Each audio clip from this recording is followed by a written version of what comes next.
Three, two, one. Sync Nation. Okay. Pretty good. Okay. Okay. I'm going to hit start streaming. We're muted Great. right now. Yes. But the fairy boy again. I'll let you start it off because it's your episode. Okie dokie smoky. Let's rock and roll. I'm unmuting you in 3, 2, 1. Hello, everybody, and welcome to episode 17 of Lore Lords, which is I'm pretty pumped about it because I done a lot of shows.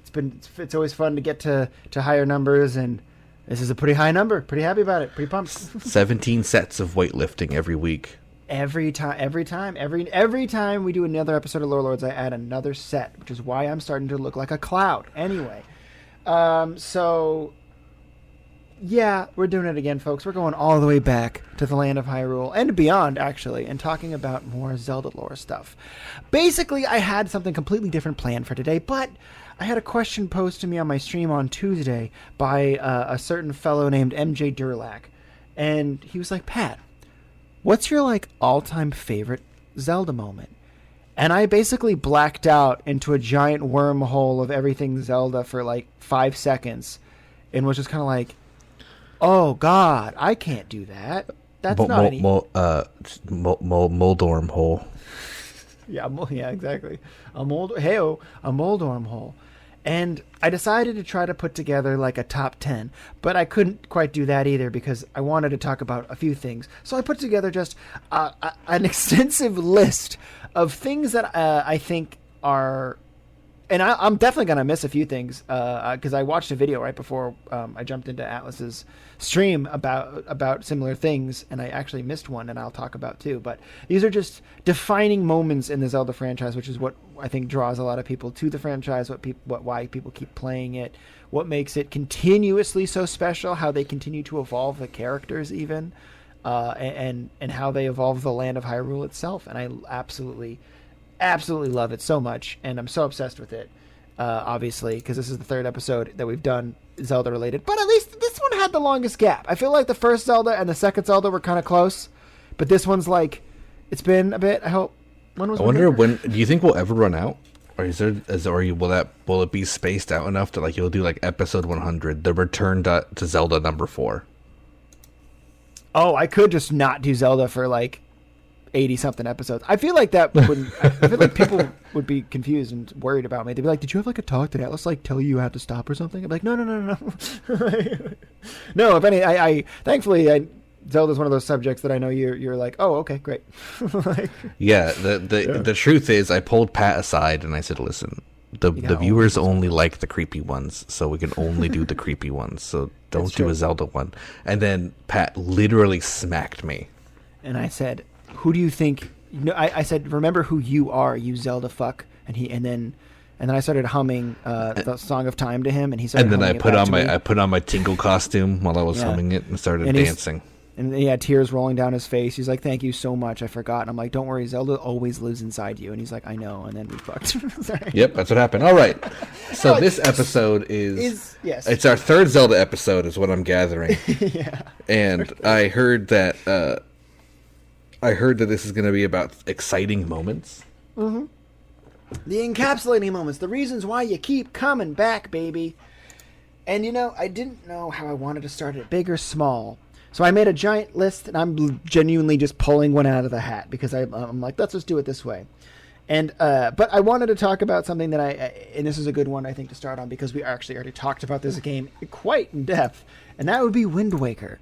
On the Wind Waker stream, I actually, because I'll just cover all Wind Waker things now. That way, we already talked about Wind Waker, we can kind of gloss over it kind of quickly. But so some of the best moments, in my opinion, happen in Wind Waker in terms of storytelling and raw emotions. I think I even said that on the proper Lore Lords Wind Waker episode. And I even gushed about this scene in particular at the very when I talked about the very beginning. So at the very beginning of the game, I'm basically recapping the last Lore Lords. A big bird carrying a character named Tetra gets shot at by a cannon, drops girl into forest. Link, good boy, goes to find girl, saves girl. Then after saving girl, sees his little sister across the way, and because his little sister has a small resemblance to Zelda, gets kidnapped by the bird, and there's a helpless moment where Link charges to try to chase after her, forgetting completely that there is a gigantic cliffside next to him. He falls and gets caught by Tetra, who then snaps him out of it, and then after that, he shoves off with the pirates on to go save his sister. And there's this amazing moment where he's waving goodbye to his all the people on his island, and he notices that his sickly old grandma managed to make her way out to the balcony. And they did a really great job animating this too, because Link just is waving with one hand at everybody, with a sad look on his face, then out of the corner of his eye, and that's why I love Wind Waker's, because the way they animated it, out of the corner of his eye, he spies his grandmother, and then he rushes to the back of the ship as far as he can go back, and he gives her the old double wave, extra sad face. When I first saw that as a kid, and actually to this day, I tear up I cry every time. 10 out of 10, cry every time? Cry 10 out of 10, cry every time. It's such a beautiful moment that he has, that he's about to go try to save his sister. It's a very personal thing, and that's something that's so special about Wind Waker in general. Why I love that one so much is because it has such a beginning, a banger of an intro, and even a kind of a banger of an outro. I mean, holy shit, the final boss fight in Wind Waker is absolutely balls to the walls crazy. Between Puppet Ganon, making your way through the fortress with the light arrows, and then burying the Master Sword in Ganondorf's forehead. It's just a Wind Waker top to bottom is just storytelling done right. It's honestly almost feels like a Shonen Jump anime in a Zelda form. It's kind of, it has this very hero story of this unlikely, young boy who kind of goes on to this thing. It's very, very, very well done. And another great moment that I thought always kind of transcended the game itself in Wind Waker was the Bomb Heist. If you remember what I'm talking about, there's, in the middle of the game, after you collect the green pearl, you have to go try to get to the blue pearl. But you find out that the blue pearl is off somewhere else. But in order to get where you need to go, you need to collect bombs. In this whole sequence of events, an island is completely destroyed and its population basically killed or fled. You find the island completely destroyed. You are in a perpetual state of darkness, nighttime, and a thunderstorm. The pirates are desperately trying to find this treasure as well. And you have to basically betray your former friends in the pirates, steal bombs from them and their technology, which, by the way, Tetra kind of lets you do it because she knows you and likes you. So there's a little bit of help, a little bit of inside help from the captain. But, the other pirates have no fucking idea. So anyway, and then you have to race all the way down to your home of Outset Island, blow up the back of it where there is a basically Lord Deity who has the last pearl waiting for you. It is a sequence of events that is so fun and so transcendent of the Zelda games because it's basically a dungeon. Because if you remember, there is no water dungeon in Wind Waker because it takes place on an ocean. You don't need it. You don't need a water level. So instead of doing that, they destroyed what would be the water level island. Because I remember in the game when I first played it, I was going, I have to go to Great Fish Island. Time to go to Great Fish Island to get the water one. It's time for the water temple. And then you get there and it's like a nuke hit it. So then you have to basically just go across this wild goose chase with over the longest night, basically, to just find out that where is it? Oh, it's behind your house. If they find out that it's there, your home, everyone you love is going to die. It's very brutal, and it adds an extra layer of gravity to the situation, and it's such good storytelling again. So, I love Wind Waker very much. That's my gushing on Wind Waker. And if you couldn't tell, folks, this is going to be a heavy spoiler episode of Lore Lord. So if there aren't any games... Content advisory. Yeah. Zelda spoilers. Yeah, Zelda spoilers. If you haven't played a specific Zelda game, I'm going to try to go in I'm going to try to do it game at a time. So I'm just covered Wind Waker. I'm done with Wind Waker, but we already talked about it. So that's why I was like, I can go over it. But as you can see, I'm talking about specific moments too. So there's a lot of big heart-wrenching story stuff that I'm going to be going over. So that would be the Wind Waker one for you. And some of them will gloss over more than others, but the next one I want to do is the very first video game that I had ever played. And I made me realize that I was in love with gaming, which was The Legend of Zelda: A Link to the Past. I the little Pat lore for you. My aunt on my mom's side, my aunt on my dad's side, so my dad's sister and my mom are pretty close. So when I was young, they would kind of like hang out and stuff and talk, and it was nice because I loved my bigger cousins. They were awesome. Chris and Jason, shout out, love them very much. Shut up. Like very, very good dudes. We used to, when they weren't home one day, because I used to go hang out with them, so I kind of got sad, and my auntie Leslie was like, hey, you can go upstairs, and this is the same one who hates Brussels sprouts, by the way. She was like, oh, you can just go upstairs and like go hang out in their room and play with their toys. I don't give a shit. And I was like, okay. So I went up there and I saw that he had a Super Nintendo. So I plugged in, the game that was in there was, you better believe it, A Link to the Past. So I booted it up. I saw that there was a file. I booted the file up, and where did I start? But on the very top of the pyramid in the other world, in the dark world. That's where he started. That's where it started off. Not at the beginning, but at the top of the pyramid. So for about 2 hours, I would run down from the pyramid, explore the immediate area, die, shut the game off because I was so scared I ruined his file, and then would turn it back on again and just basically start over. I had no idea how video games worked. I didn't know how saves worked. I didn't know how anything like that. But all I knew was that saves were a big deal. So anytime I died, I was so scared that I screwed up my cousin's save game, I would just shut the game off and then turn it back on. And he never knew the better. I hope not. He may have come home and been like, the fuck's wrong with My Link to the Past? but I don't know. I never talked to him about it, which I should, actually, because he'd probably love this story. But like, I just remember being completely lost in it. I remember finding a heart piece on the side of the pyramid. You know, there's like a heart piece off to the right. I remember like, and thinking that was so cool that I was like, wow, this extends your life. This is so cool. Like, this is just something that makes you stronger. Neat. And then like, you know, finding all these really different facets of just what gaming was. Because again, remember, no games before. This is pre-video game Pat. And I just thought that was really special. And that's one of the main things I want to talk about in A Link to the Past is the Dark World. Because the Dark World in A Link to the Past is one of the coolest. And it's like because in the first Zelda game, you're kind of in it already. You're in the shit. It's already like there's no one around really. Everyone's living in caves. You know, it's just kind of shitty. In Zelda 2, there's some villages, but it kind of feels more like a Hyrule type thing. Yet in A Link to the Past, there's a whole other world to explore, which is fucking awesome. And the way also as a story, and again, the reason why you like this though, as an audience, is not necessarily just because, cool, there's 2 maps. It's the way they introduce it to you too. Like, because the first time you see the Dark World is you're kind of actually busy trying to do something completely almost unrelated. Like, you're trying to find the pearl, a different set of pearls, basically.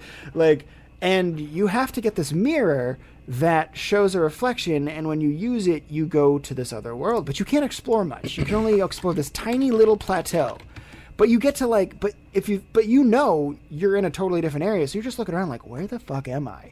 And it's such a great way to introduce the audience to it. Like, hey, by the way, this ain't your first Zelda game, folks. This is something else. And it makes the game 10 times more precious and special because after you beat the first 3 levels, you're like, all right, I've only seen a tiny little bit of Hyrule, which is true because at that point you still only have seen a bit of Hyrule. And then you get the Master Sword, whoop-de-doo, that's great, fantastic, love it. Master Sword, also the Master Sword in A Link to the Past is probably one of the most broken fucking swords in any of the iterations of the Master Sword. Like, boy howdy, that charge beam is fantastic. At full health, we all love it. But man, and again, I just love the way they introduce it to you. And then after you get the Master, there's Bunny Link, what he transforms into when he goes into the Dark World the first time. And then he gets, of course, the power, after attempting to save Zelda, he gains the power to then go there freely. And then after that, you get to kind of explore it. And then you realize how many levels that you have to do, and you're like, oh my God. There's so much left to do. Like, that's what's so cool about it is, the first 3 levels really are a gigantic introduction to A Link to the Past, which, by the way, for a lot of people, it sounds like a nightmare because Moldorm is part of the first 3 levels. Shout out to Dollcake's original playthrough. But, like, for real, that's what's so special about A Link to the Past is they do such a dynamite job. And I want to talk about another thing in A Link to the Past that I love a lot.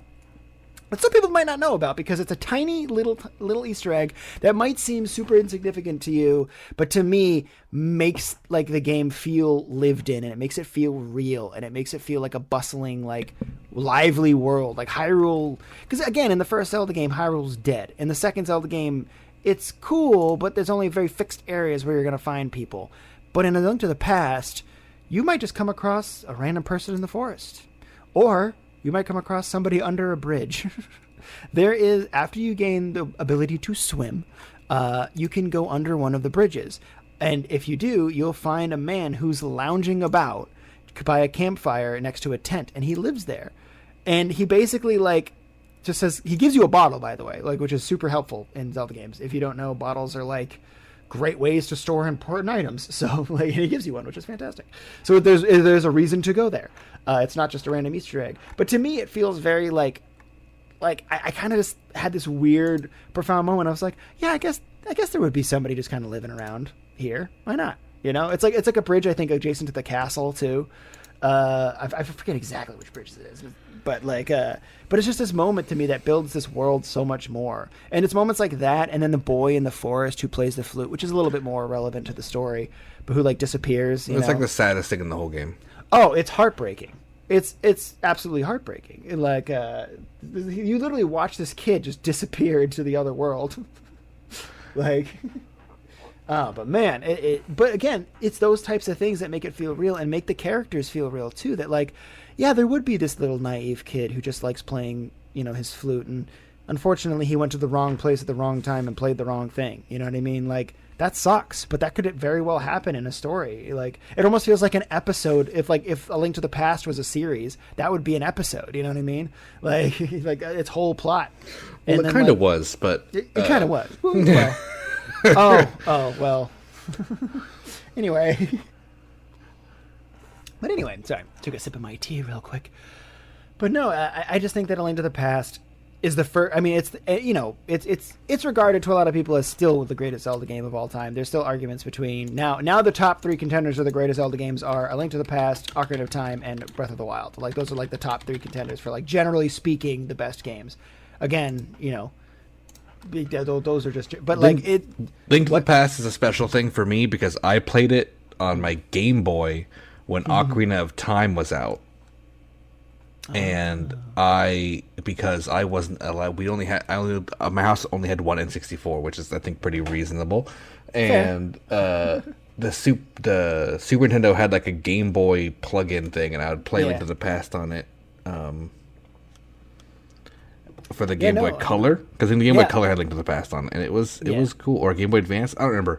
But playing Link to the Past handheld while my brother would play the Ocarina of Time, so it was kind of like we were both playing Zelda, and that was the first one I ever played on my own. Yeah.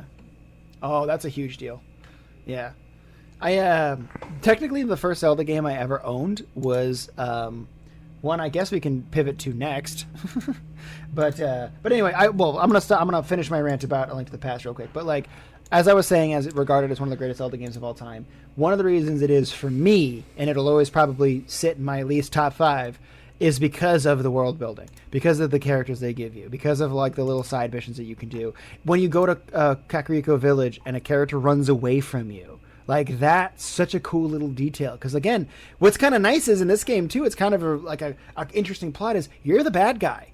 You know what I mean? Like, people think you're the bad guy, which is really funny. Like, how often does that happen in a Zelda game? Like, where like you go to the town and everyone's like, "Oh fuck!"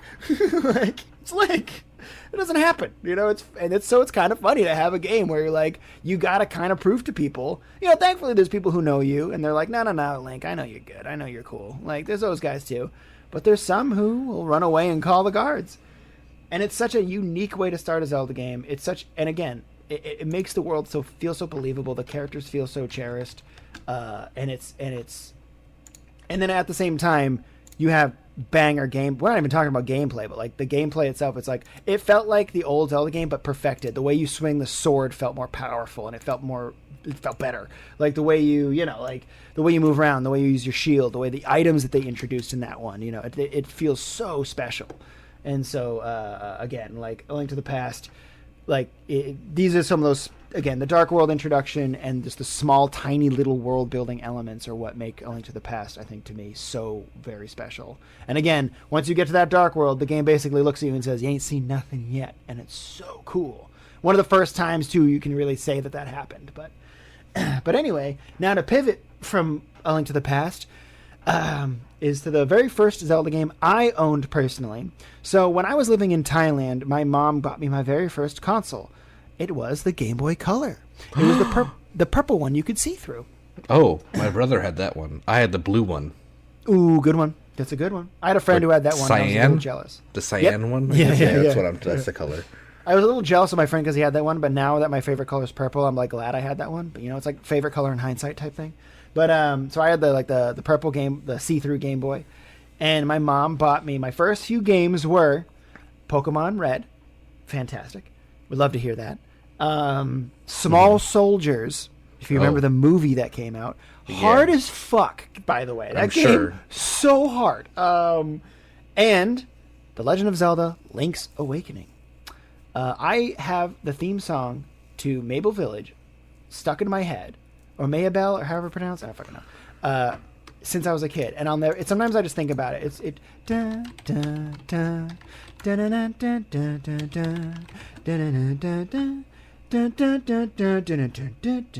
It's just in my head, man. I can't get it out.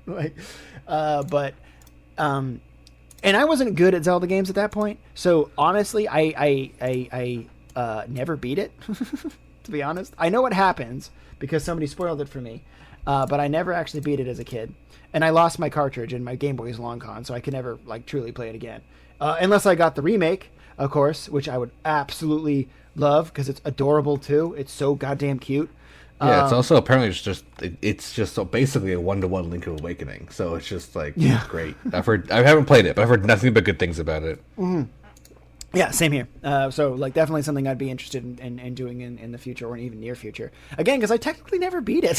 So, and I bet the sound effects are even better now too. They probably have even like everything sounds a lot better. Anyway, so I'd love to go and do it. But I would explore the village and the beaches to the south and the forest to the north endlessly in that game. And I loved it very, very much. But something that I loved a lot in that game, this is basically as far as I'd always get, which isn't very far into the game, honestly, was, the chain chomp.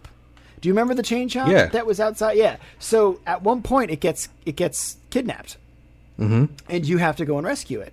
And for whatever reason, I just remember that being such an important moment because, at the beginning of the game, the chain chomp is kind of a menace to you.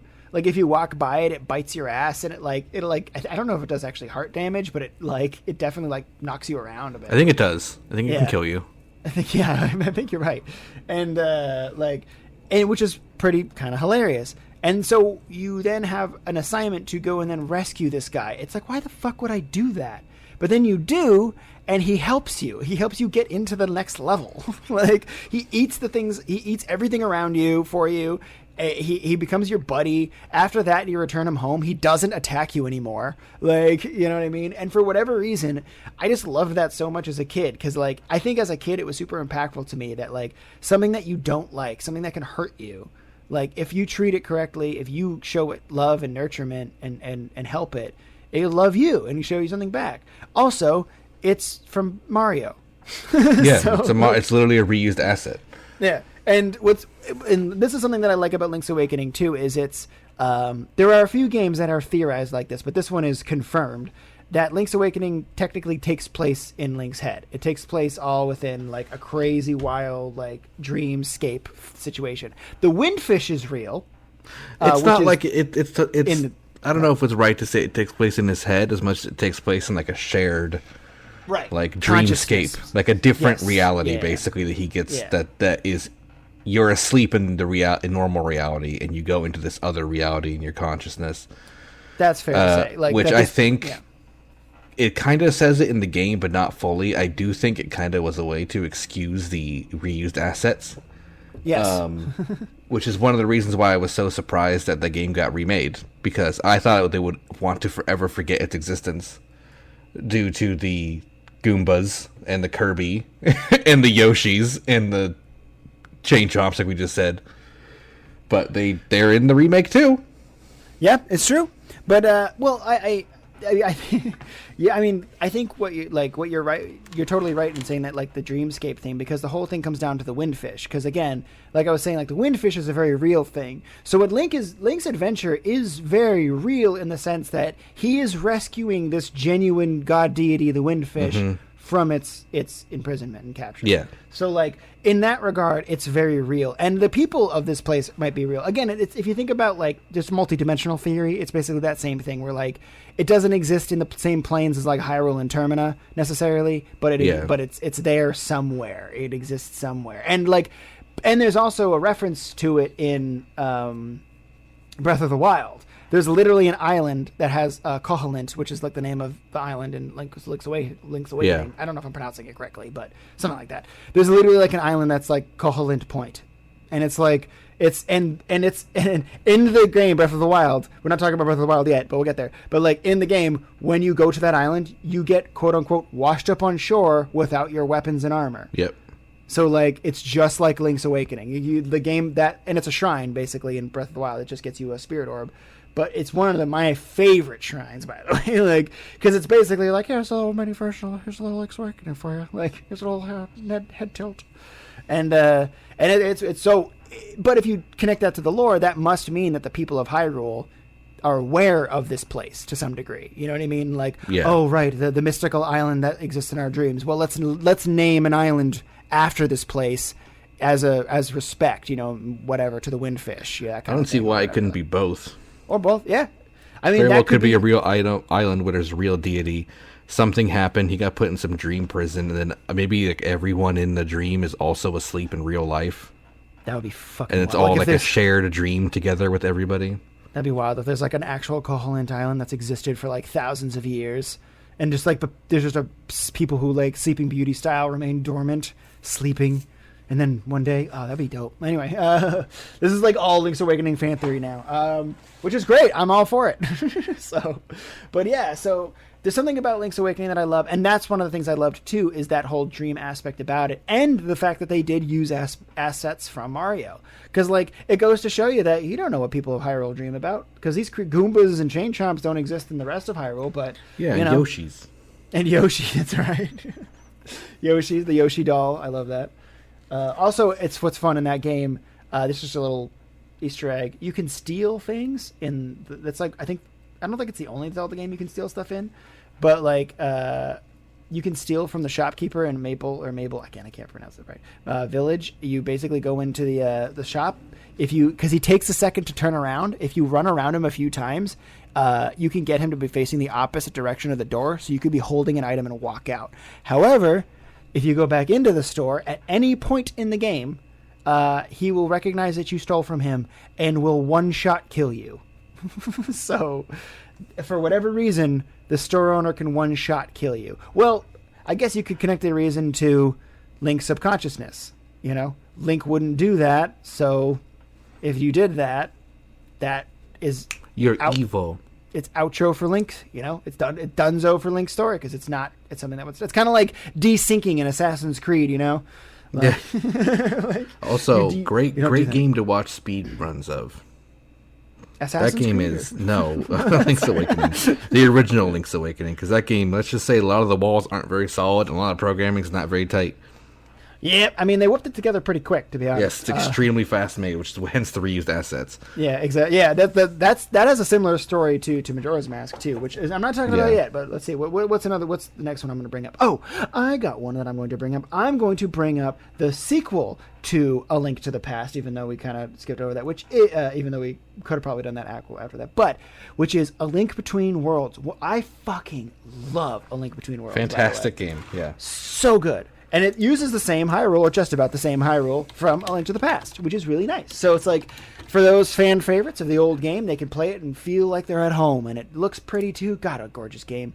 And I love Lorule. I think it's cool as hell. If you don't know the lore of Lorule, it's very simple. They have a very similar story to Hyrule. Their goddesses also gave them a similar thing as the Triforce. Basically, 3 triangles of ultimate power that kept things in balance. However, due to the constant desire for this power, similar to in Hyrule with like Ganondorf and all that, trying to chase the Triforce pieces and all that. Similar to that. They decided, though, to destroy their Triforce instead of hiding it away or making it, more like available, or just not as well kept after as the people of Hyrule. They didn't do as good of a job necessarily. And Hilda, I believe her name is, who is the princess of Lorule, is basically like trying to get you to. She's trying to kind of trick you in a way at the beginning of it to like she can steal your Triforce, because since they don't have it, and what happens if your land no longer has a Triforce is it kind of just deteriorates, and that's what's happening to Lorule. You can literally see it like as you go into this new Dark World, which is totally different from Dark World from like the past. It's just like it's a different thing altogether. It's like there's like the land is falling apart. There's yawning chasms that seem to like go into abysses to nowhere, which I guess isn't Link to the Past too. but it's very depressing. Lorule is a very sad, decrepit place, and it's only getting worse and worse as time goes on. And that's recognized too by the Princess Hilda, and she wants to save it. So she basically employs you in the Light World to try to help because you're the hero of Hyrule. You saved Hyrule before. And she's well aware of the power that you saved, which is in A Link to the Past. So she covets it for herself. Although there's the story goes and it's really nice, and she turns out to make some certain decisions, and there's other bad guys and yada yada yada. But one of my favorite characters in that game, oh my god, I didn't write his name down. Ravio? Yes. Is Link's fucking alter ego, because when that was revealed, I lost my shit laughing, and I was happy. Yeah, it was like happy laughter, when I found out that was Link's like alternative. Like, so in the game, the items in that game are very unconventional. Where instead of just finding the items in dungeons and you use them to progress forward, you actually buy them from how you pronounce it, Ravio? Let's just stop and appreciate. One of the reasons why I love this game so much is its shop system, and the way it's designed and the way the items work makes it one of the best Zelda games ever, in my opinion. It's really the first Zelda game to give you like full agency of choice, where you can choose what dungeons you want to do when, because you just go to Ravio. When you find out this dungeon needs a bow, you go back to the shop and rent a bow. Yeah. Go to the dungeon, do it, or you can go to the dungeon that's like dungeon 1, or you go to like dungeon 4. Oh, it needs a grappling hook or whatever. Go back, get it, and then do that. There's no required order of progression, right? Which is fantastic. Which was what was the next Zelda game to come after this one? Breath of the Wild. Right. So they really I think that was like a testing ground. They're like, hey, do people like this? Turns out they do. Which is fantastic, because that's exactly what they did.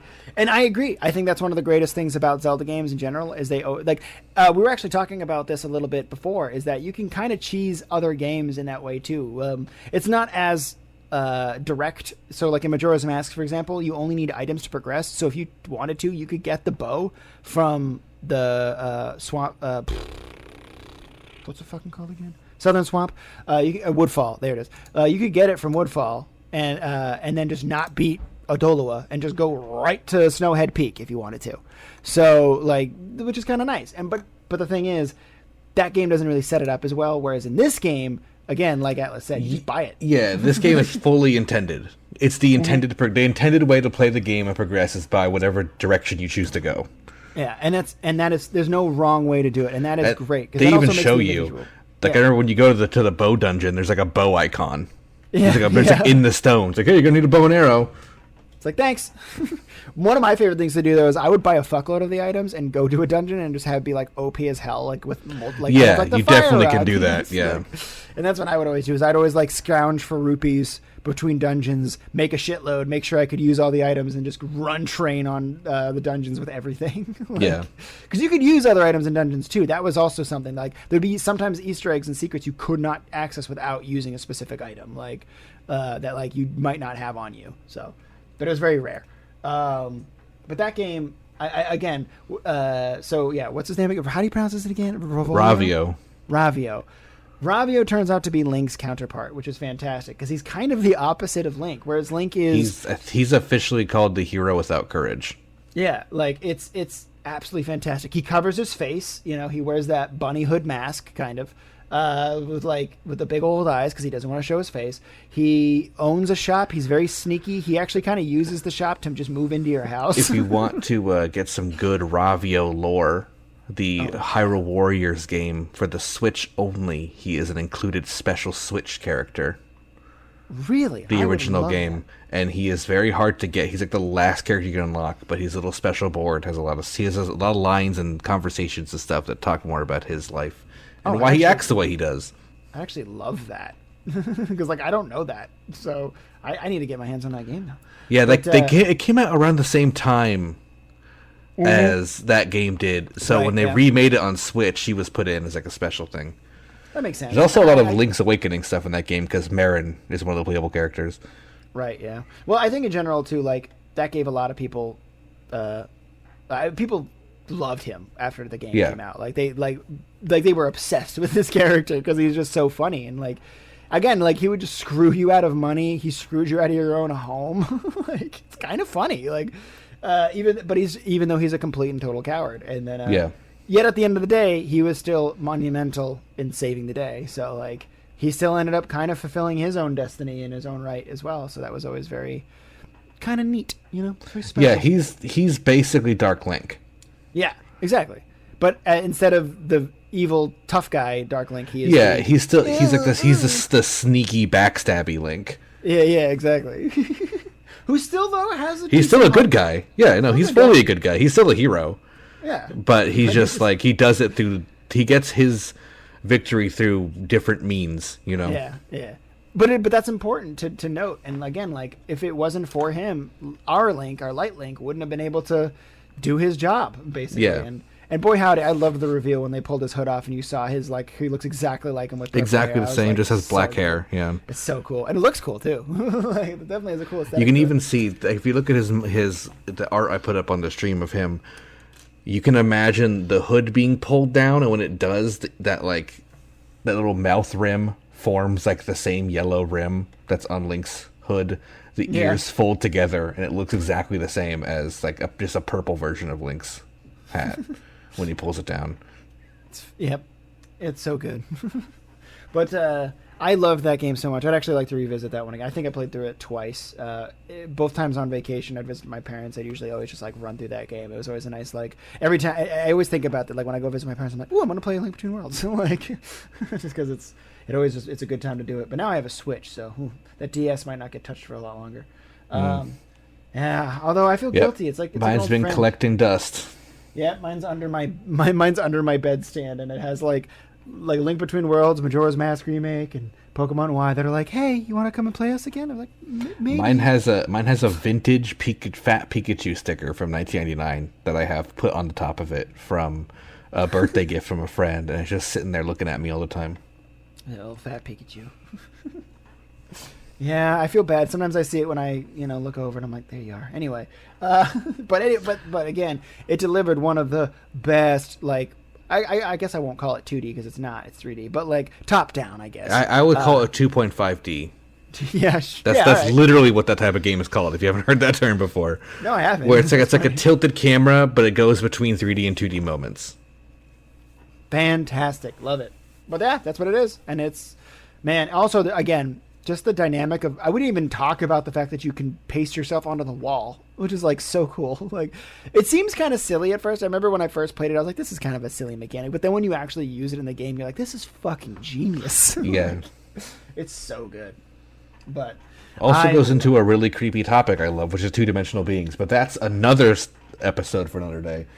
Oh, yeah, we can talk about two-dimensional beings at some point. But yeah, that's A Link Between Worlds. Big fan, Link Between Worlds, love it. So adorable, too, one of the cuter ones.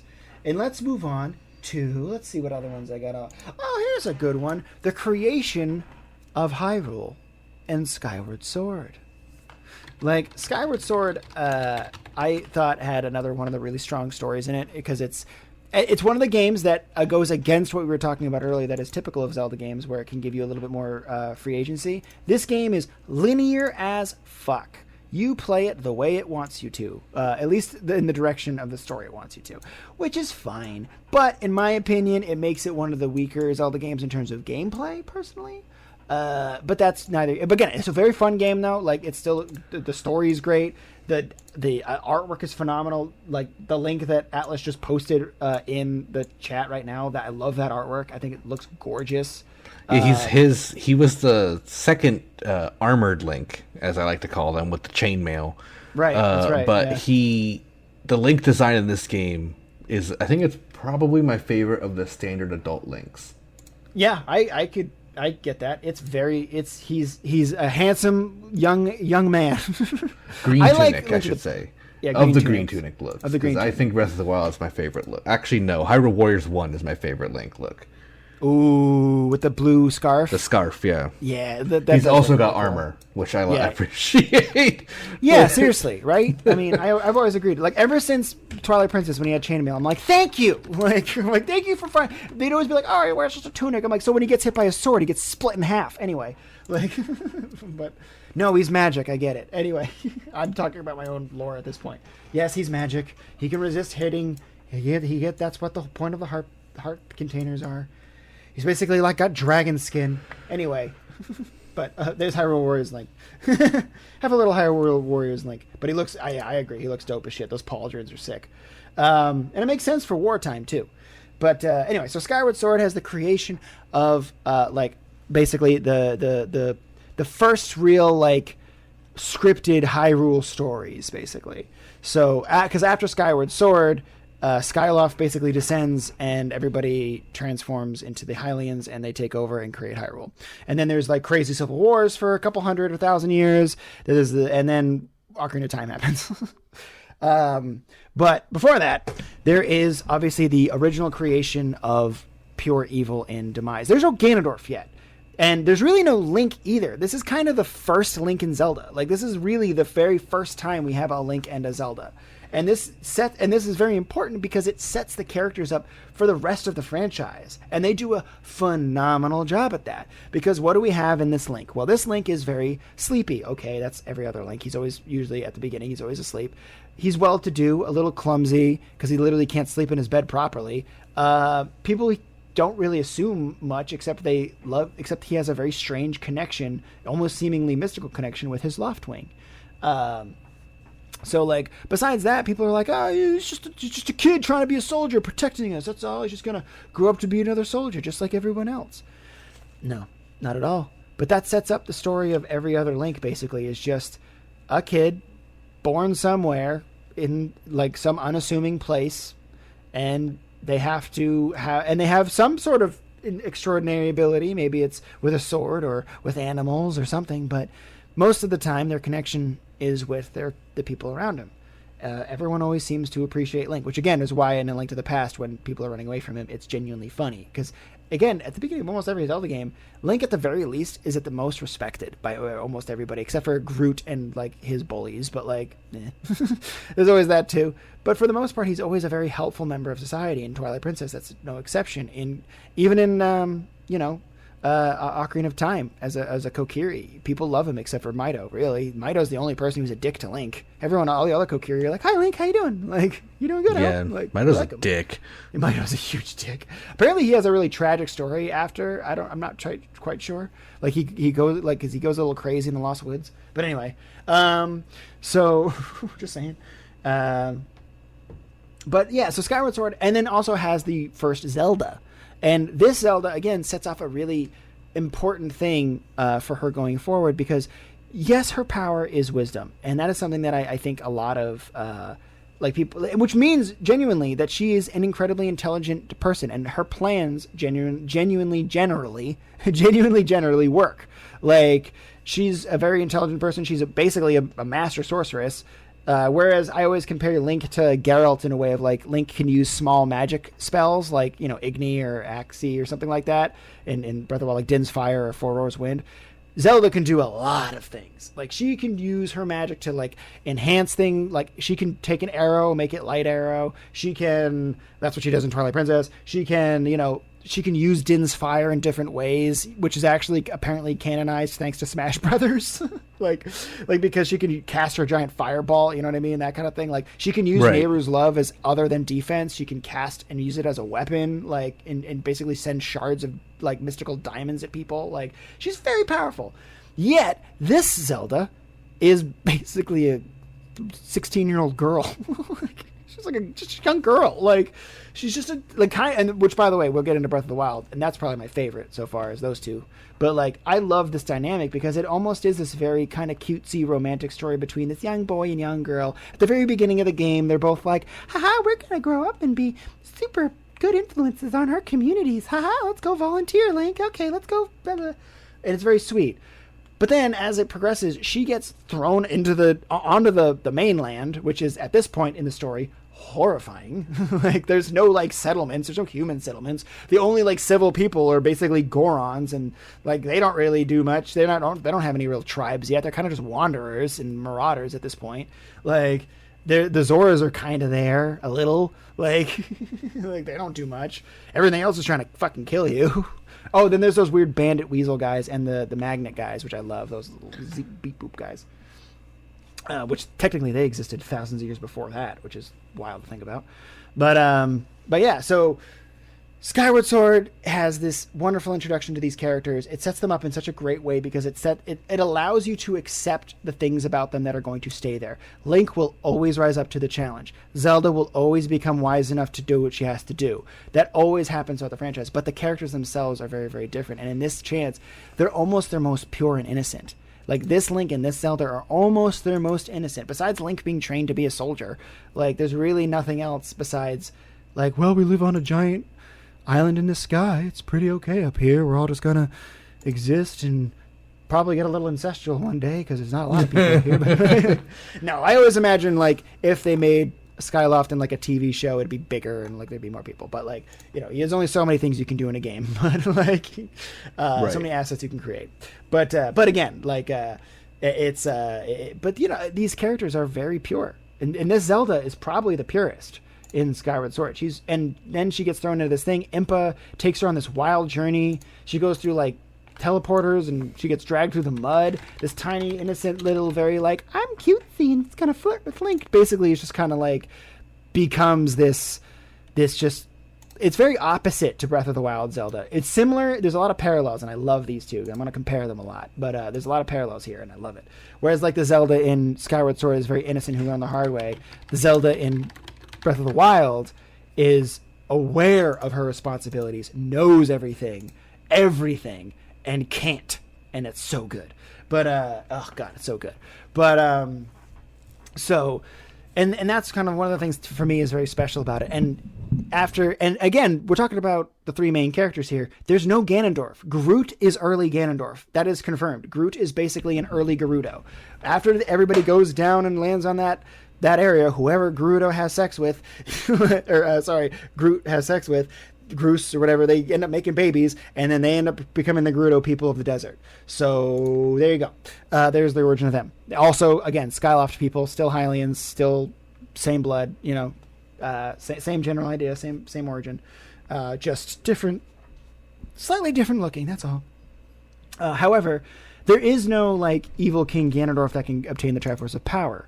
So instead, they manifest something that is even arguably more evil, which is just pure evil of demise. Throughout the entire game, you have to squish this kind of doofy looking, like big dopey sock puppet with black scales and big toes. You have to constantly smash that guy back into the hollowed grounds. It's kind of a tedious thing. It's a little. The first time it's kind of cute and fun. Kind of ruins the game. Yeah, the third, fourth time you do it, you're like, oh fuck it, god damn it, I get it. However, once the sealed gets out and it becomes demise, he looks like a fucking badass. He becomes this like beefy looking demon creature. He's like this giant demon with arms the size of like a fucking tree trunk. Girahim, the little demon guy who likes to wag his tongue at you early in the game, is literally just his demonic sword manifested into his will, and that's basically what made it happen. So then and then Girahim just turns into his sword. And Demise, for the very first time, is challenged by something other than a goddess. The only thing that's ever been able to challenge Demise before Link was Hylia, the goddess Hylia. She's the only thing that was able to put Demise in his place. So the fact that there's a human standing in front of him with a sword and a shield, he's like, this is hilarious. So but for fun, he's like, I'm going to give you, this is like the end of the game, spoiler alert again. He's like, I'm going to give you the benefit of the doubt here. I'm going to do a one-on-one duel. I'm just going to, let's sword fight, baby. And you sword fight with Demise. But of course, anybody, you're Link. So as the player, you kind of know what the outcome's going to be. But as terms of a story, this is incredibly significant. This is the very first time the goddesses shined onto a human who defeated basically what is a demigod. And that's never happened before in the history of Zelda. This sets a precedent for every single game in the future, that this pure evil still manifests itself and sinks into the ground of Hyrule and always exists there. And it always does. And eventually it finds root in our favorite Gerudo King thief, Ganondorf. Because that's where it comes. That's where it gets manifested. And you can tell why. Ganondorf lives in the desert. He even says this in Wind Waker. He coveted the beautiful, cool, wind-swept lands of Hyrule. He wanted to take over so his people could live somewhere with bountiful water and farms and all sorts of great agriculture and production, not the middle of the desert. So you can see how this desire for this land could have festered Demise as the years went on. Because technically the next game, well, not the next game, I think Minish Cap's technically the next game, but one of the follow-up games after Skyward Sword is, I think it's the third one is Ocarina of Time.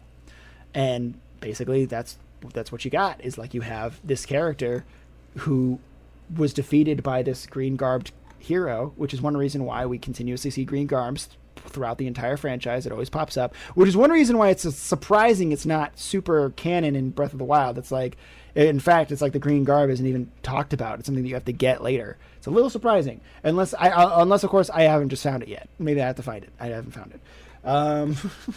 But I haven't found it yet, and because I haven't found it, I'm like, it doesn't feel right.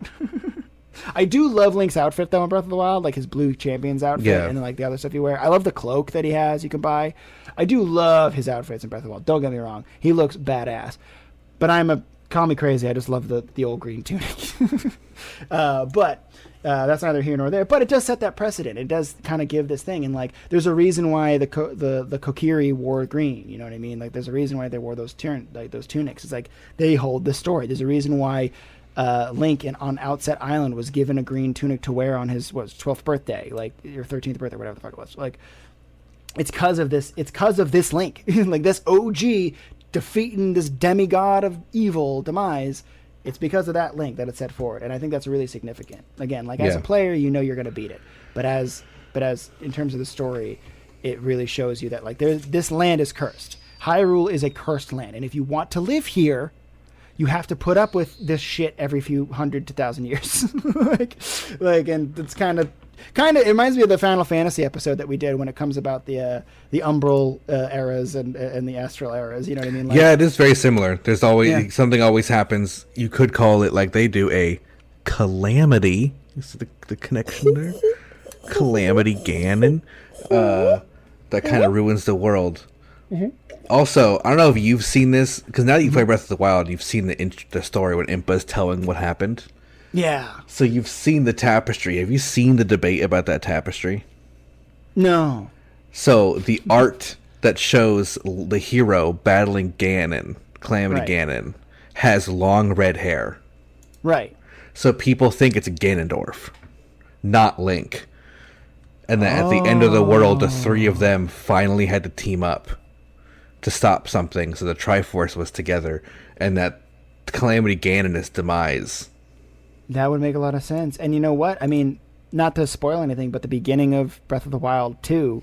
we've done full spoil warnings.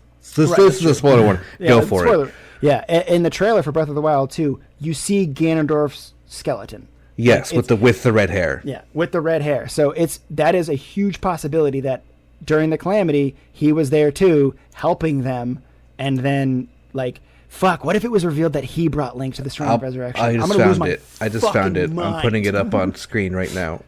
And he goes and dives in the crypts. That's the tapestry. Oh yeah. So people think that Calamity Ganon, his demise, and maybe Ganondorf went to stop it, failed, and got absorbed in it, creating Calamity to Ganon.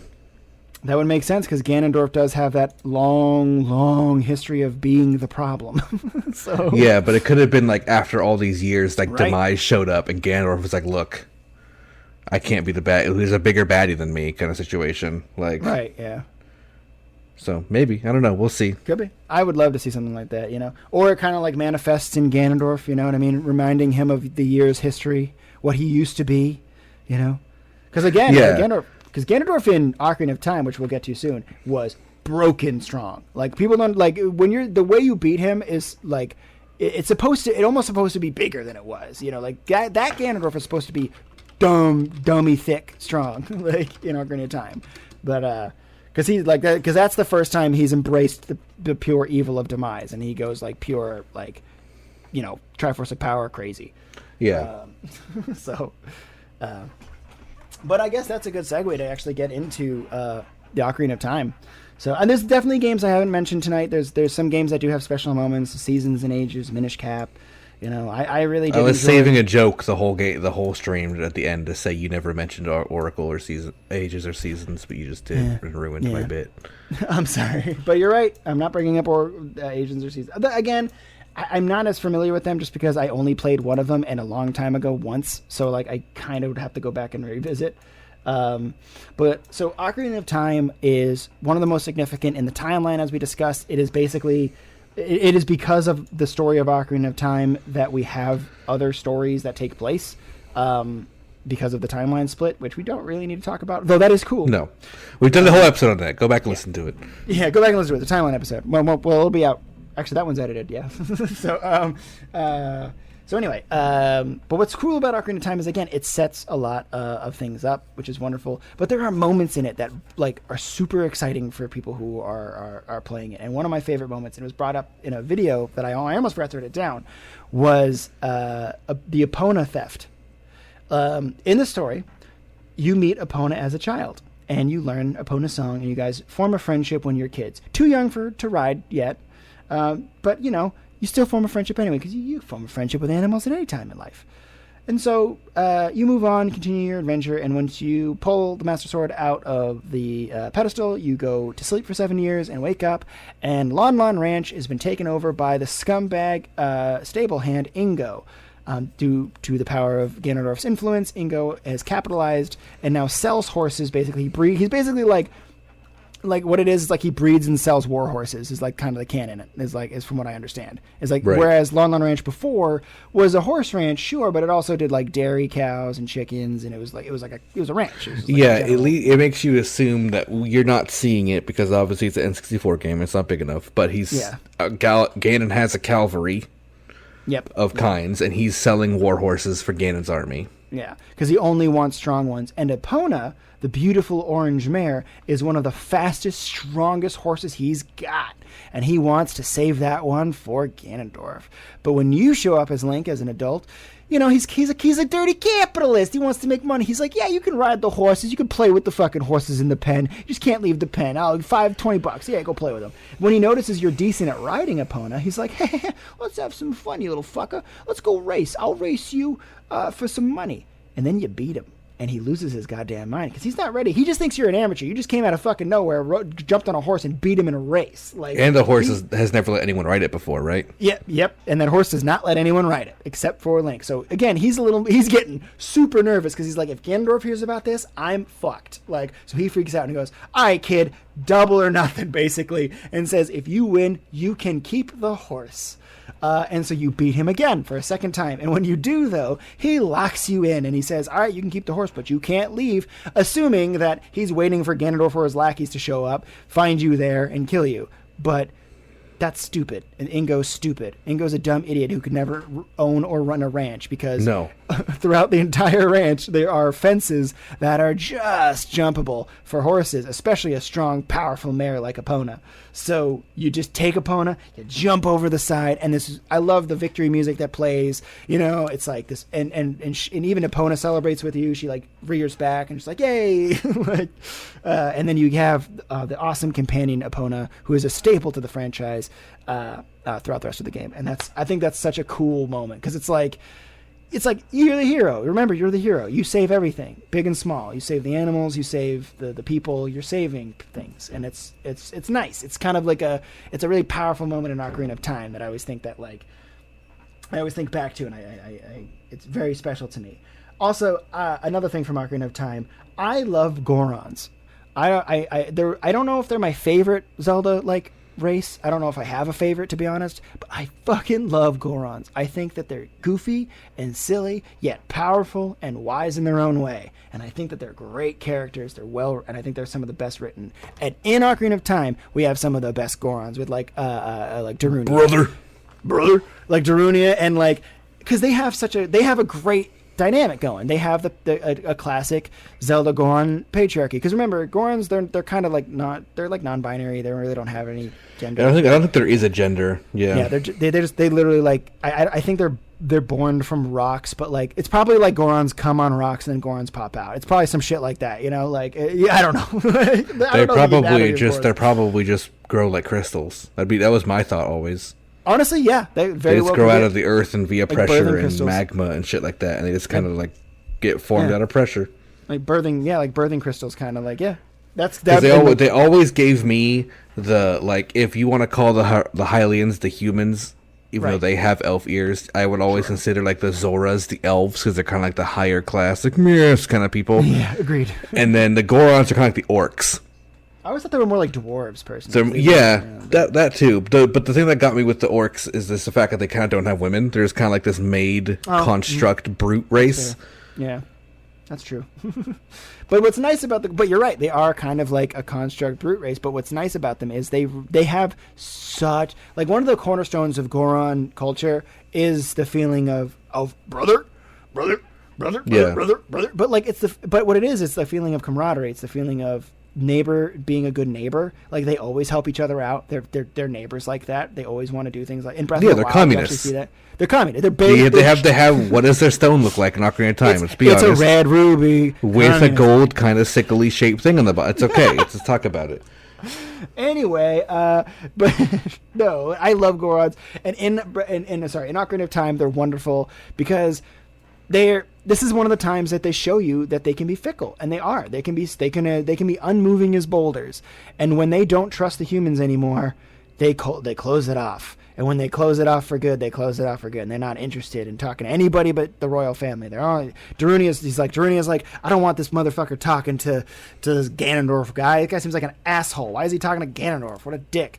And he's like, why ain't he talking to me? I'm Darunia. I'm his sworn brother, because he's a sworn brother to the king. Remember, Darunia's a sworn brother to the king, so he's very upset that he's meeting with this vile man from the sand.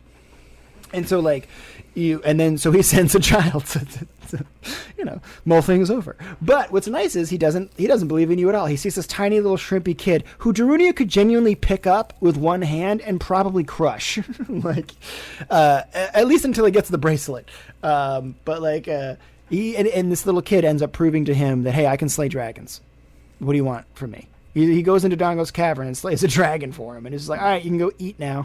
You and your people can eat. Yeah. But then after that, the Gorons become who they really are, and who they are, and represented in a lot of games, which is that we love you.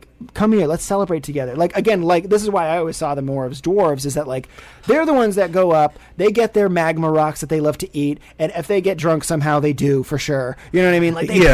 I feel that comparison for sure. Yeah, the Gorons, they are powerful, they are mighty, but they party hard. You know what I mean? And they're miners too. So I would say it's definitely a more apt comparison, because then obviously the moblins are goblins, and the orcs, they're that kind of thing. Exactly, yeah. Also because the evil intention, and that kind of. Although I don't know technically how moblins are born, so I guess they could come from the earth. I know they're from the Dark World, but they're from the Dark World, so I'm sure they just bone each other. There's probably goblin women that just don't look different. That might be, yeah, because they're kind of the alternative to humans. Like they're supposed to be like the counter to humans. Yeah, that makes a lot of sense. And actually, there's cool reference. This is kind of just another random thing, just world building thing. But throughout the Zelda franchise, the reason why moblins keep showing up isn't necessarily because of gates opening to the Dark World. It's because when Ganondorf first opened the gate, or not Ganondorf, sorry, Demise first opened like the gate to the Dark World, moblins just came to Hyrule and fucked. Yeah, there's definitely gonna be leftovers, you know. Yeah, there's basically just like the reason why, and a great example of this is Twilight Princess, because in Twilight Princess, a lot of the moblins are very disorganized. You know, like the purple ones especially, they're kind of just like tribal, like they walk around with clubs, they're kind of dopey, they're not very smart.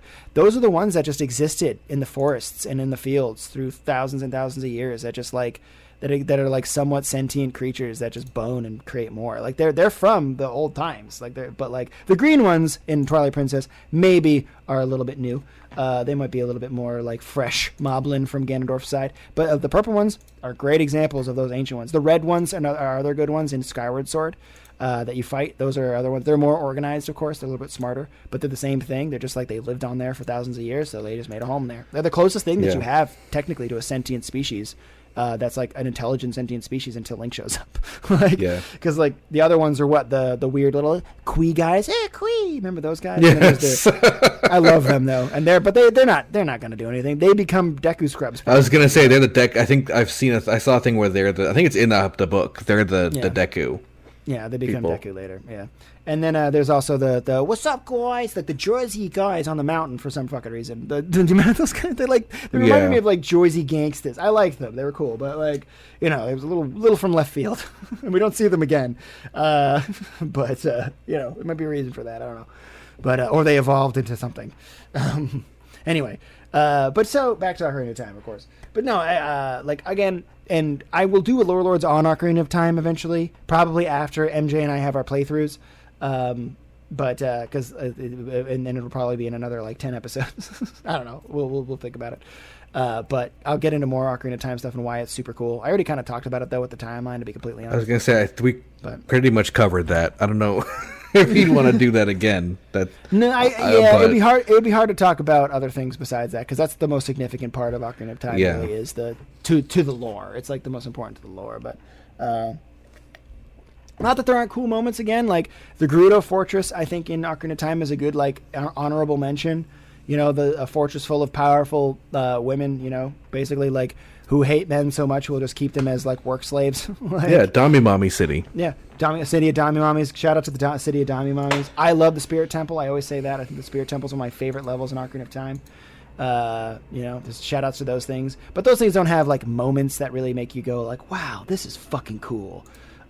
Whereas like some of the other ones that we've mentioned. So, but I guess we're moving on to one of my absolute favorite games, arguably still my favorite game. Let me guess. Majora's Mask. Minish Cap. Oh, I mean, Majora's Mask. Yes, Majora's Mask. Abso-fucking-lutely. So, Majora's Mask, as everyone knows, is probably one of my favorite moments. One of my favorite games because, and I honestly, it's filled with some of the best character moments, like continuously throughout the whole fucking thing. There are some brutal stories, big and small, throughout Majora's Mask, and I'd like to talk a little bit about like the production of it, like creating it, like. Similar to Link's Awakening, it had a lot of assets that needed to be reused because it was put out like what? It was like 2 years later. Yeah, I think it was 2 years later it came out. And that was high demand for another 3D Zelda game completely. So that was a fucking really tough endeavor for that team. So props to making arguably one of the most important cult Zelda games ever. Like. And one that helped shift the tone, in my opinion, forever. Not that games like A Link to the Past didn't have a particularly dark tone, but a game like Majora's Mask had the tones of dread, doom, despair, and otherwise complete and utter depression throughout the entire thing. And I think for a kid, that was very influential, but I think for a Zelda game, that's wild. Because a lot of Zelda games do have a lot of levity to it. And there's levity in Majora's Mask, sure. There's a lot of funny bits and stuff. But it's hard to find any of the moments funny when you go outside, you look up and you're like, that's going to kill me. Like, it's like, there's that constant fear of like, no, your death is right above you at all times. And that's something that I think in and of itself makes the entire game an experience. It gives you the constant type of anxiety no, there's something important you have to do and you have to do it. Otherwise you're doomed. as opposed to some of the other games. Yeah, well, it's also kind of like we were talking about the production of it. Right. What's his name? Not Miyamoto. The other one who does Zelda. I know. Imamura. Imamura didn't want to make the game. Yeah. And he said the time limit was too small. Like, it's just not enough to make a Zelda game. Like, Ocarina of Time is so big, we can't do a follow up. Like, it's gonna have to be probably in the next console. That's what he was saying. Basically, he wanted to make a GameCube game and start working on it then. Yep. What ended up happening was what did I just say? Miyamoto made him basically make it, and I think the rumor is, I think he's kind of said it since too, is that a lot of that like depression and angst about having to make this game is present in the writing of the game. Yeah. Oh yeah. That's why I think that it's a genuine work of art, where like it makes you feel. Yeah, like he didn't sabotage it, but he was just kind of like, oh, you're gonna make me do this. You're gonna have to feel what I feel, kind of situation. Like he made it very dark. Yeah, which I think is so great because it makes the win feel like the best win in Zelda. Like, to this day, I think that the ending of Majora's Mask is one of the most satisfying endings to any. Like, I've beaten a lot of Zelda games, but nothing to me is more satisfying. Yeah, and honestly, you're going to be very hard pressed to find any person who thinks Ocarina of Time is better than Majora's Mask, who has played both. Almost everyone I talk to agrees Majora's Mask is better. Yeah, totally. And I would agree. Not that I don't again, Ocarina is phenomenal, but yeah, like, and it set a lot of things up for future games. But Majora's Mask refined it. It really did. Like, very often is a sequel, or very seldom is a sequel better than the original. But in this case, wow, above and beyond, in my opinion. And one of the things that made it so special, and this is one of the moments that got me to kind of like I don't know if you've ever. I mean, you've had those. It's very like I get really immersed in games. And so when I do, and especially as a kid, I remember, again, like I said, throughout the entire game, feeling kind of like hopeless and not feeling very like how is this game going to pop? Like, I loved questioning throughout the entire time, how the fuck is this going to have a happy ending? Because even if I save the Zoras, I have to go back in time and then they're not saved anymore. How is this going to have a happy ending? This game can't have a happy ending. It can, by the way. But like, it does. And it's very happy. And although in some ways I do think it still has a little bit of sadness to it, which I'll get into. But like, to me, as you keep beating the levels, every time you beat a boss, you collect the boss's remains or their mask, right? And then you get teleported to this kind of ethereal plane of existence, maybe similar to that of the dreamland of Koholint. Maybe similar to that. You get taken to this dreamy space where you in the distance see this massive creature. You don't know what it is. You just see this orange thing with this big, like, almost like leaf-like beard. And you have like, what the and the first time you don't really even see it. The first time it's kind of like so in the fog, you're like, what the fuck, what is that fucking thing? And it doesn't really speak to you very well, and it just teaches you a song. And you're like, okay, called The Oath to Order, which is a very cool song. If you want to learn more about this, go listen to the Majora's Mask episode we did. Yeah, exactly. But the moment that gets me is the moment they show up. Because, like, you kind of don't really know what's going to happen. You know what I mean? Like, you don't really know that these four giants are going to come out of the woodwork and just hold the fucking moon up for you. Like, so after you beat all these levels, they kind of tease it with you. They kind of tell you, because they're not very articulate. But you kind of get to think, they're going to help me somehow, but I don't know how. But then when you finally confront Majora at the very end, there's this moment where he's like, I'm bringing it down, baby. The moon starts to fall quickly to the point where it actually starts to, like, the friction makes it catch fire. Like, and it starts, like, crashing onto the planet. You play that song, and then suddenly, almost as if out of nowhere, these gigantic heroes come lift the thing up. I remember having this moment of, like, as a kid being like, this is so sad, and then almost gasping with, like, oh my God.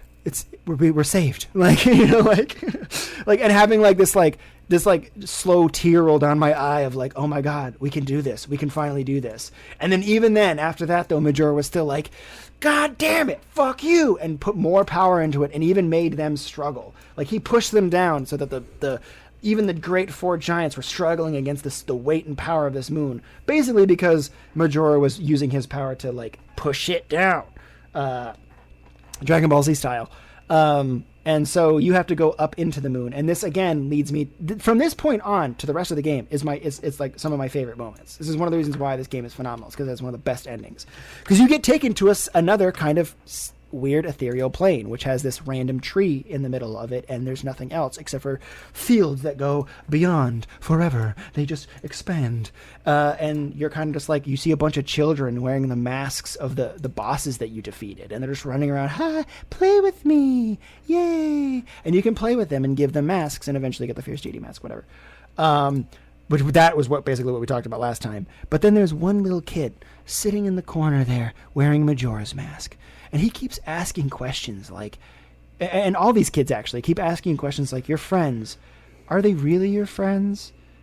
Do they want you for things? Like, they ask you these really like crazy, like introspective and existential questions about friendship and yourself and what it means to have purpose. And it's like really fucking deep for a game like this. And then after, when you talk to the Majora's Mask kid, he asks you, like, do you want to play with me? Do you want to play?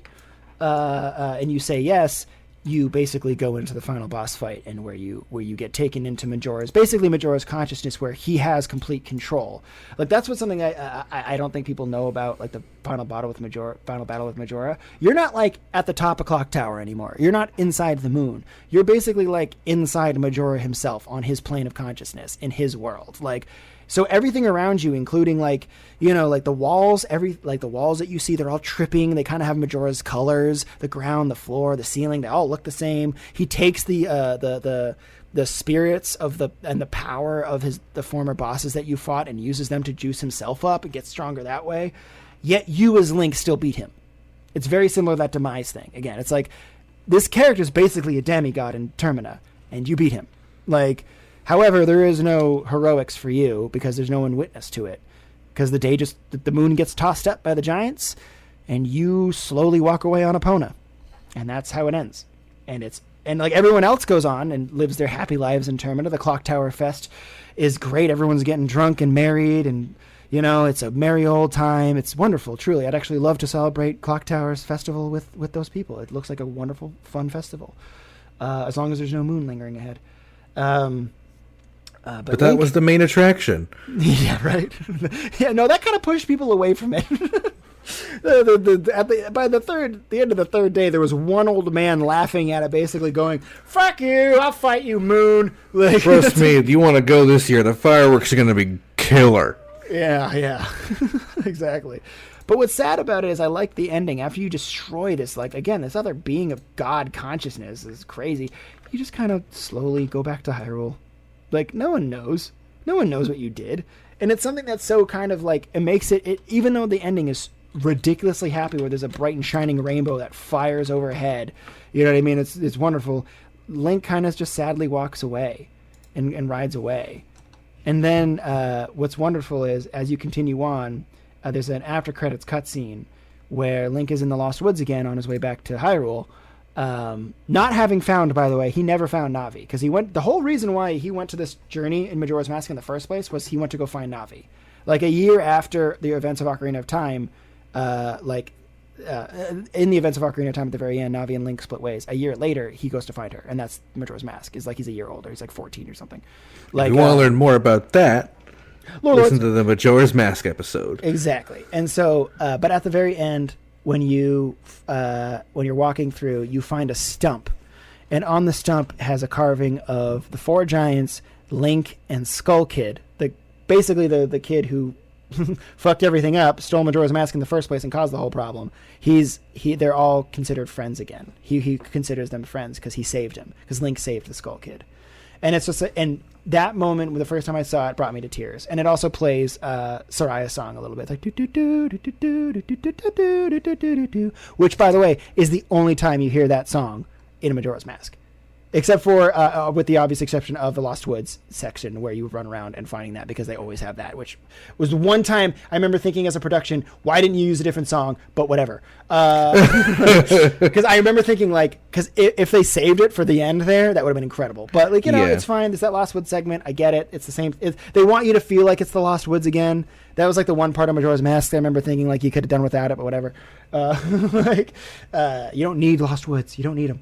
Although it did rotate every day, which was kind of cool. Fun fact, in Majora's Mask, since you only have 3 days, every single day, their Lost Woods actually changes. So it's not the same pattern every day. Anyway. And I only have day 1s memorized. I don't remember days 2 and 3. I just think that the whole thing, that whole ending, from when the giants show up and give you that, like, gasp of hope to, like, the very end where Link just kind of goes home and sees that at least one person knows what he did. The Skull Kid. I think the Skull Kid knows that, like, he saved them and everybody and everybody of that country. And it's very powerful to me. And that whole, again, that's one of the reasons why that game is the best to me, is because it's like, through such darkness is such light. even though the hero isn't even recognized for it, which is so sad. Which could be, a direct metaphor to what's his name again, who worked on the game? Imamura? Yeah, Yumamura, as, like, he made this game. He's the unsung hero, or not really unsung, I guess. But, like, he's like, the hero of Ocarina of Time and Majora's Mask, and there he is again, being underappreciated. And Miyamoto did take a lot of credit. Yeah, well, they were both, like, lead developers, but Miyamoto made the original Zelda, so he's always involved in Zelda. Yeah, and he should be, to be fair, in my opinion. Well, as long as he's alive. So yeah, that's the Majora's Mask one. And the last game we're going to talk about is Breath of the Wild, because I'm playing it right the fuck now. Well, not right now, but I'll be playing it in a few minutes. Breath of the Wild, it has been an absolute treasure of an experience for me, especially as a longtime Zelda fan, and because of the ridiculous amount of references and lore there is. We talked about it earlier, how there's literally references to, like, Link's Awakening and Koholint Island. There's, like, Koholint Peak in it, where, like, it's the same basic idea. There's tons of that throughout the whole game. There's references to past kings, Daphne's de Hyrule, who is the king of Red Lions in Wind Waker, and the king of Hyrule in Wind Waker. He has a mountaintop named after him. Fucking Kamali of the Ruto tribe has a bridge named after him. He's from Wind Waker. Kamali's from Wind Waker. Makar, Saria. Mido Swamp, Makar's Lake, and Saria's Pond, I think. So they all, there's tons of references, which means, by the way, again, in the lore, these names carried. They were famous names. Like, Mido, despite him being a huge douchebag, probably helped keep the Kokiri together for a long time. And because of that, like, again, his story is kind of tragic because he went into the Lost Woods. Remember, children are not supposed to go into the Lost Woods. Unless, of course, you're Saria and you have, like, sage powers and shit. But, like, he goes crazy, and Mido eventually loses his mind and potentially becomes a Skull Kid himself. You know what I mean? And a swamp. Yeah, and a swamp. But that's what's so interesting about Mido, is that, like, he was an early mighty leader of the Kokiri. You know what I mean? Like a Kokiri leader or whatever. And then he becomes, like, a crazy, insane person because his love for Saria drives him mad. Like, it's fucking anyway. But so he gets a swamp named after him. But it's a famous name, which is kind of interesting that, like, throughout history, the Koroks even remember this guy. They probably don't remember he was a Kokiri. They might not even remember what those are. But, like, it's really interesting. But my favorite thing about Breath of the Wild, and the moments that I've been treasuring, is Link and Zelda's relationship. Their relationship in Breath of the Wild is awesome because it feels almost the most real. First, we have Zelda, who is the daughter of, the king and queen, as often she is, as she's the princess. But she's fully aware, as I just said earlier, she's fully aware of her responsibilities. She knows who she is. She knows the history of Hyrule. She knows how many times the swordsman Link and the sorceress and Triforce of Wisdom holder Zelda saved the day. She knows these things, And yet, so she has this burden of great purpose on her, and it drives her fucking crazy because she's just a 17-year-old girl, or 16 even. I don't remember. I think she's 17 in it though, or she turns 17, and then the calamity happens. She's just a young girl. She has all this pressure put on her, and then she has this guy who has to follow her around everywhere because she's so fucking important, and she's just frustrated because he can't really help her that way. That's not because I'm talking about Link. He doesn't know how to fucking help her that way. He's just there to protect her. He's just there to guard her. That's it. And she hates him, and she kind of hates him for it. She wants to be left alone. She wants to discover her power for herself. And there's even a cutscene that I love in Breath of the Wild where she's discovering a shrine. She's doing research. Link basically just shows up. Is like, "What's up? What you doing?" And she's just like, "Dude, fuck off." Yeah, get away. I remember that. Yeah. Yeah. And she storms off, and Link's like, but Link just, what does Link do? He follows her. He's like, "It's my job, princess. I can't. It's my job." And it's such a, and then there's another scene that happens, canonically, it happens a little later, when they're in the desert. She actually eventually ends up, quote unquote, breaking away from Link and tries to get away from him, to try to explore it. And she ends up doing it in the desert.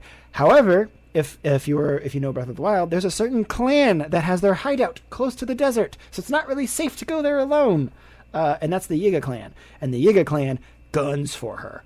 They find her in the desert, and they chase her down. And when she is met by 3 Yiga Clan assassins, and about to get basically her head lobbed off, who shows up in the last second? Oh, fucking boy! Link saves him, kills the guy, and he makes the other 2 stammer back and recoil by taking a single step. He literally takes one step, moves the Master Sword in front of his face, and the other 2 are like, nope. They're like, nah.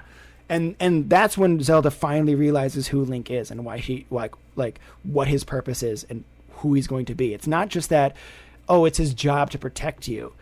It's that he gives a shit. You know what I mean? He cares, and he's very good at it. And when he's fighting for the right thing, that's because that's kind of Link in his courage, is when he's fighting for the right thing, he doesn't fail. He knows how to clear his head. I think it's also a lot more meta than that, too, because we've talked about it before, that the people in Breath of the Wild know the story. Right.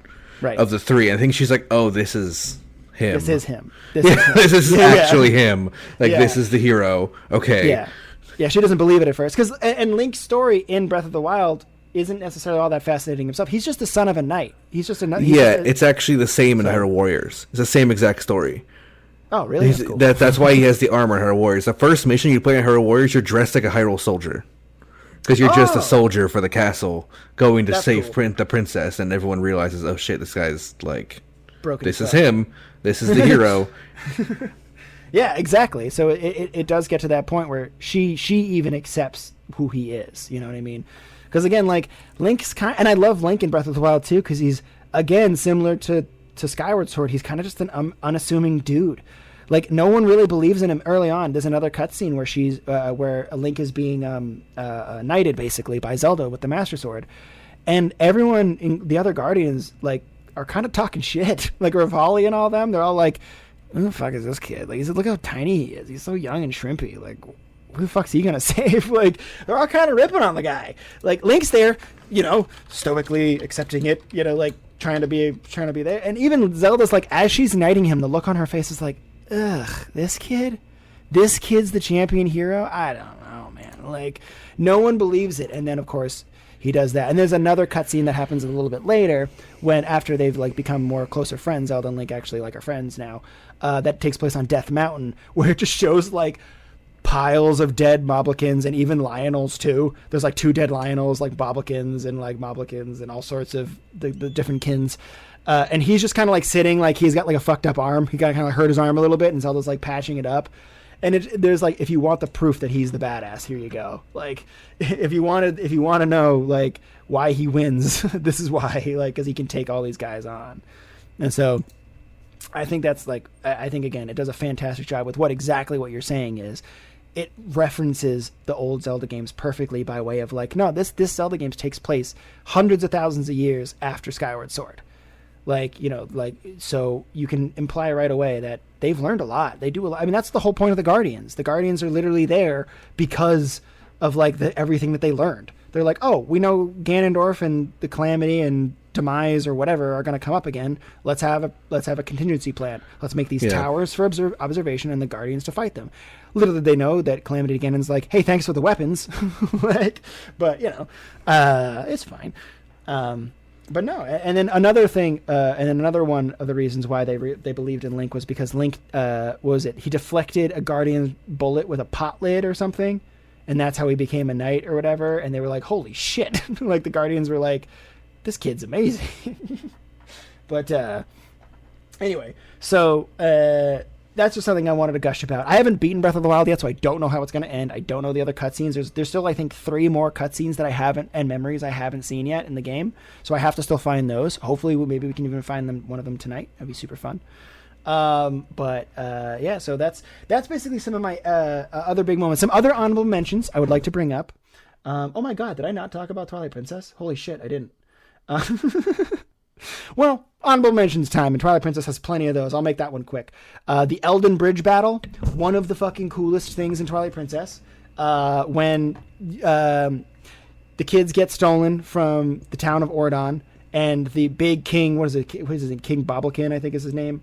He's the big pudgy green dude. He steals Colin, the little tiny boy who looks like Aaron Carter. And Link basically chases him the fuck down. And knocks him off of a bridge. He doesn't kill him. He knocks him off a bridge, though. Somehow he survives.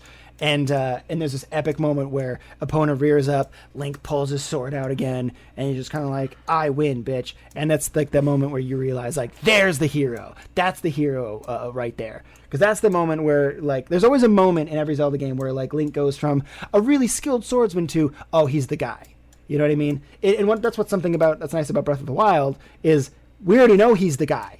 You're playing as a guy who's established as the guy. Like, he's the guy, not the other guy. Yeah, exactly. Whereas, like, every other Zelda game is like, oh, you're discovering that you're the guy, and now you have to go save the world. Like, it's like, no. You're the guy, and you failed. You have to try again. Like, it's kind of nice. But, so that's definitely one. The Elden Bridge battle is fucking incredible when you save Colin, and then... and even that moment is a great character development for that character himself, Colin, the little kid, because he's a little coward, but he saves his friend Beth, and then is rescued by Link. So I love that. That's huge. The ending, again, in Twilight Princess is fantastic. The different iterations of the boss of Ganon that you fight. First you fight Puppet Zelda, then you fight a giant beast form Ganon, then Ganon on horseback, and then a sword fight with him. Fantastic. Oh, and such an epic scene. Wonderful scenes. The lighting, the music, the dialogue, all fantastic. And it ends with a great strike to the chest. So that one's definitely a big one, too. And so, yeah, I wrote Final Boss on that one. I'm checking my notes one more time, making sure I got... All right, that's my Twilight Princess. A little bit of Twilight Princess. I love Twilight Princess, and I feel like I'm not doing it justice enough, but it'll probably get its own Lore Lords eventually, because that game's actually fucking big. So, that would be I can't do it justice on this one. But, again, there's these huge moments that really define the Legend of Zelda franchise that keep me wanting to play more and keep me wanting to buy the next ones and stuff like that. And as long as they keep giving that heart, I'll keep being there. Because that's the thing about Zelda and Link and all these characters is, yes, they do grand, glorious, big things like, save from giant monsters, but they sometimes just, like, help out the neighbor, the friendly neighborhood Spider-Man kind of thing. Link is very much that same attitude. It's like he'll help anybody, big or small. And I think that's something that's very special about the character and like what can make these big moments feel so special. Is because we can relate to his motivations, despite him not seeming like he has that much of a personality. He's actually got quite a personality himself. He's just very driven, so you don't see it. And also, this is said by Miyamoto and himself and others. You're supposed to put your own voice into Link. The reason why there's no dialogue isn't because he doesn't talk. He does speak. You're supposed to speak for Link, and so that's kind of the idea. They want you to feel like you're the character. And personally, I love that. And as a blonde-haired, blue-eyed kid, it definitely helped. Personally, I think it's an excuse to not pay voice actors. Well, maybe that too, but maybe that too. Well, technically, Link has a voice actor. He yells a lot. They could get him to talk. They could get the same guy to talk. Yeah, but they got to pay him. Yeah, and there's proof that he talks too, because you answer questions, and in Twilight Princess, you get trained by the Hero of Time from Ocarina of Time. So no, he definitely talks. You have to select yes or no. Yeah. You just select yes or no. But there's also moments where you have to explain, like you explain things to people, like, and you can even see Link like put out his arms and start flapping his gums, like in Skyward Sword. That actually happens a few times.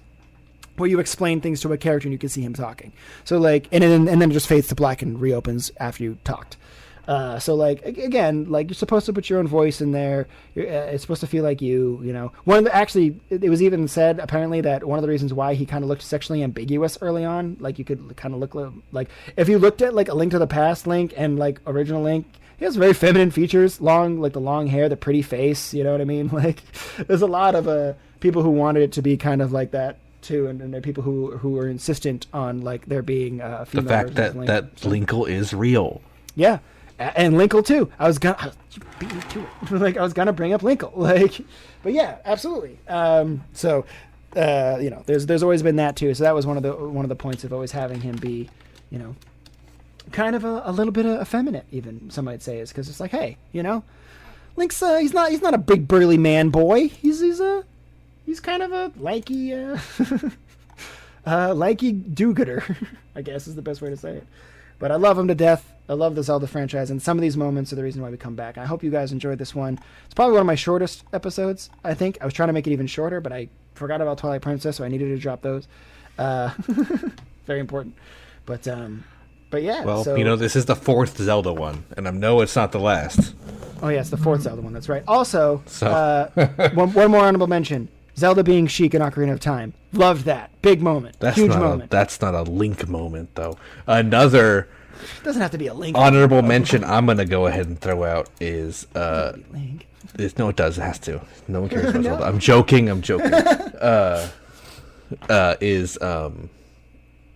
In Zelda 1, the original Zelda... Right. The feeling of defeating Ganon for the first time. The first time you beat that game is an amazing feeling, because especially nowadays, because of how mind-numbingly undirectional it is. Yeah, I have it, and I was trying to play it, and I can't. I have no idea how to play it. You either have to go through it with the mindset of someone in the 80s playing a video game, and get your pen and paper out and make a map of the world as you're going through it kind of stuff, and just try every single bush, or use a guide. I recommend using a guide, because no one has that time in 2021. It's true. Or 22, or 23. So, yeah, I would do an original. I've played the original game a bunch, but I've never beaten it. Because again, just like what you're saying, I'd get to certain points, I'd be like, I don't know what to do. So I brought his little image up on the screen to pay homage to him. The little Christian knight. Chris Pratt led Zelda Link on the corner there. If they cast Chris Pratt instead of me as Link, I'd probably move out. I don't know I don't know how to break it to you, but there's a very high chance that happening one day, because you're probably not going to be Link. Yeah, I know. I don't mean to break your chops here, but you're not an actor. In Hollywood. I am an actor, but not in Hollywood. Not exactly. Not a famous actor, not one who makes money. Not one who would be cast in Zelda, unless something happens between now and then. You know, you never know. That's true. But here's the thing. To be fair, casting a character like Link, you don't go for a famous person. You of course go they for do. A no-name. Have you seen the cast of Mario?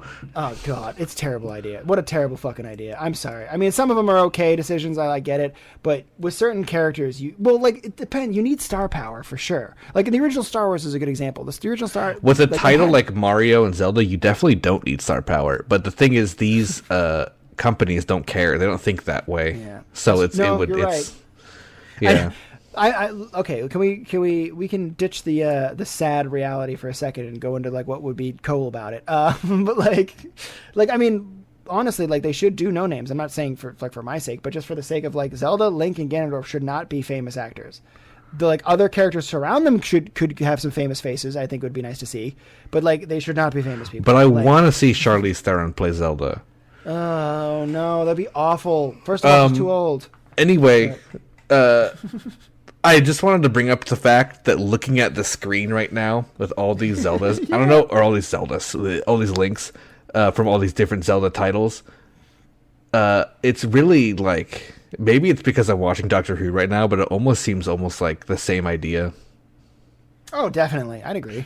It's like this. It's just like it's like different faces, but also the same face. Kind through of. Through the ages and reality. The only difference is it's like there's not actually the same person. And time and space, yeah, no, it's not. But it's just made me think about like almost like seeing all the different. They're very similar, but they're all different. Yeah, they're not, and yeah, and they don't even have the same bloodline too. That's the thing. It's like Zelda, you can kind of tie into the bloodlines with the royal family, but with Link on the other hand, it's like, nah, he's just a random guy. Like he's just a random dude. So Also again, noticing that's also why they should cast it. The direct middle hair split is only in Ocarina of Time. Yeah, probably because it was easy to to make. Yeah, he always has the side part. That's one reason why I always go with the side part is because Link always. Although lately I've been in the middle, but because that's just because my hair is stupid long, and it's more comfortable to wear it. That Don't way. worry, one day we'll convince Hollywood to make a AAA budget Link Zelda movie, and you'll be Link.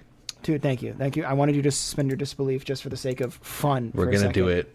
I'll play Zelda. You'll play Link. Yeah, that's great. We'll have a really big on-screen kiss, and I think that's probably it for this episode, right? That's it. That's it. We're at the end of the episode 17. Thanks for joining us, guys. Yeah, thanks for joining us. I hope you like Zelda. There's going to be more. I'm excited for the Twilight Princess episode that'll come one day. Yes, one day. Because we'll take a break. I've mentioned that's my favorite 3D Zelda by far. I love Twilight Princess. Twilight Princess is phenomenal, but it has one of the most boring beginnings ever. I like being a dog. I think it's a great part. So yeah, thanks for watching. Thanks for tuning in. We'll see you all soon. Yeah. Yeah. Great. Cue outro music.